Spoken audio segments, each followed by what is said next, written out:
I had a thought last night about Brazilian Jiu-Jitsu and the different belt systems. And like at the moment, I'm starting to step away from saying I'm even doing Brazilian Jiu-Jitsu. I'm doing submission wrestling and grappling is what I'm doing really. For a number of reasons. And the main thing I came up with last night was our black belts, the new blue belts.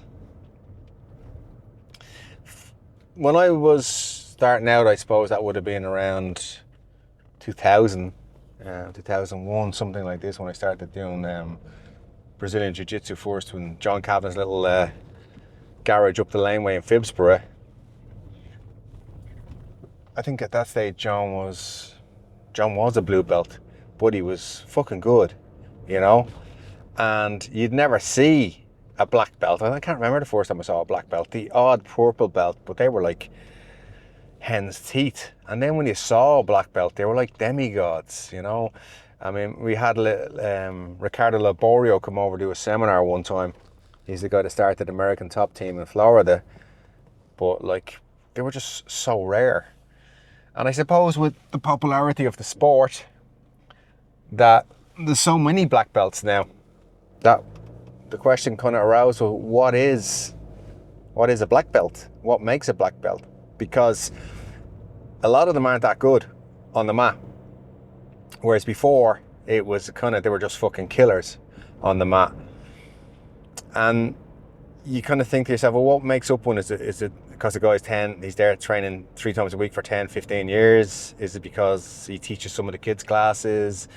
Is it because he's a good team member? Is it the fact that he's like part of the furniture? Competes the odd time, doesn't compete. I think it's a lot of those things. I think with the popularity, you're going to get more of the general population, instead of when it was niche, you just got killers, you know, people that wanted to fight. Now people want to do it to lose weight, for the social aspect. So I think what makes a black belt now is very, very different to what it used to be. My recollection of just the first belt is the most important belt. I think people give blue belts away way too easy. And for me, what I learned first was, to be a blue belt, you got to be able to pass guard, retain guard, hold top position, and escape from the bottom. And that still stands to me. I think that's what you should be able to do, more so than jumping, spinning, arm bars, and talking about ashy this and ashy that, and leg locks and all that other shit. So for me, it's get that shit down. Then a purple belt is good. So a blue belt would be good.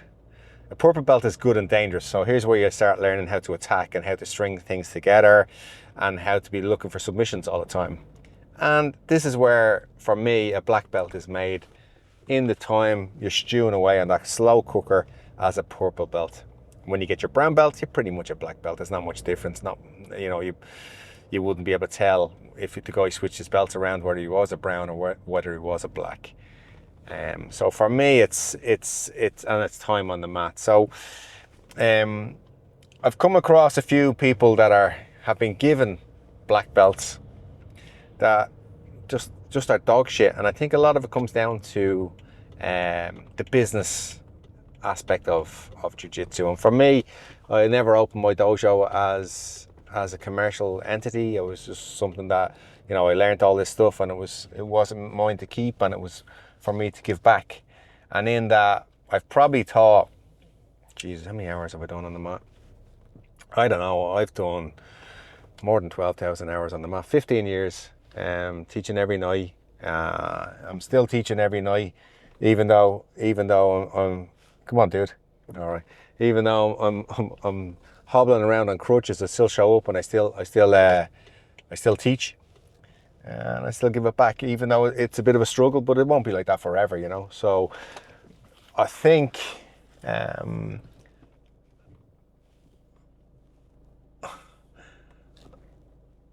I think the rules have changed, and I think it's hard for me to kind of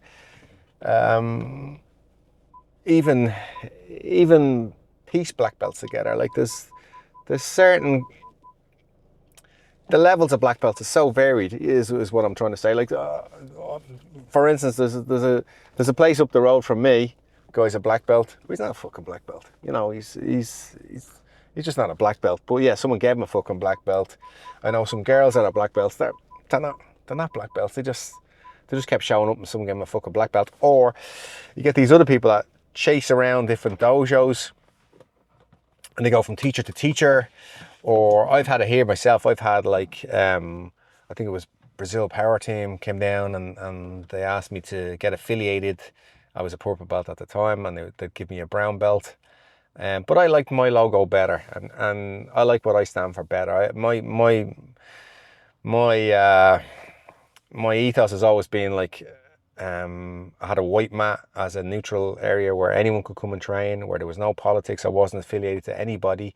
So any gym, I've had guys on the mat that have fought each other, you know, in MMA and have still come to the same training camp because it was open to everybody. It was never closed off. And for me, that's where I come from. Other people come from different ideas. They want to make a living out of it. They want to make a commercial entity out of Jiu-Jitsu and give kids white stripes and different color belts and all that kind of stuff. And I've never been a fan of stripes either. For me, it's either you're a blue belt or a purple belt, you know. And but I understand it all. But yeah, so back to the original question, is the black belt the new blue belt? And if that's the truth, well, what's a purple belt and what's a brown belt and what's a black belt now, you know? So it was an interesting thought I had. So I thought I'd share it and see what people thought. But yeah, it's an interesting. I mean, my blue belt took me 5 years to get. I think it's the most important one. I think it should be given not lightly, but, you know, seriously, because I think it's one of the most important ones to get. And I failed like 3 times. I showed up. There was a bit of a click where any grading I went to, it was always 2 people got the belts, and I felt a little bit pre-orchestrated. So it didn't matter what you did. The 2 people that were picked at the start were the 2 people that got the belts.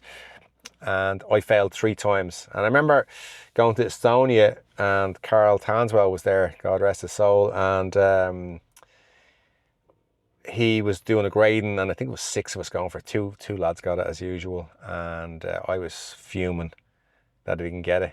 I'd been training 4 years then at that stage. I felt I did everything that I should have done. And normally at a grading, I always feel like I should have done more. But that one, I felt like I'd done everything I should have done. I was happy with how it went. And I was expecting to get my name called, and it didn't.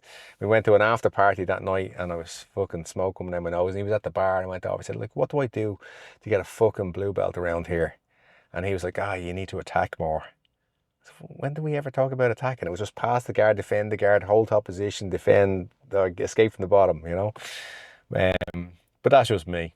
I eventually got it in ADCC, that's Abu Dhabi Combat Club. It's an actual place, not a franchise, of Pedro Lott, who was a friend of mine that I met in Thailand that taught Jiu-Jitsu there. And it was just me and him doing Jiu-Jitsu. Nobody else wanted to train. He was over. He got a job in the schools teaching the kids how to do Jiu-Jitsu. They wanted to make it a national sport. And I got my blue belt off him. And I think there was 30 people on the mat and 25 of them were black belts. And that was how I got started. And it meant a lot. Yeah, so that's my little fucking rant on black belts. And just that not all black belts are created equal. And it doesn't mean as much as it used to. I think it's really, the value of it is degraded. It's like anything, if you saturate something and there's an abundance of it, the value is less. And I think there's different levels of black belts, and there's different levels of people, and there's different levels of everything. So that's just the way it is now. And nothing wrong, nothing right about it. It's just what happens with popularity. Just different levels. We are all one. Namaste. Hare Krishna.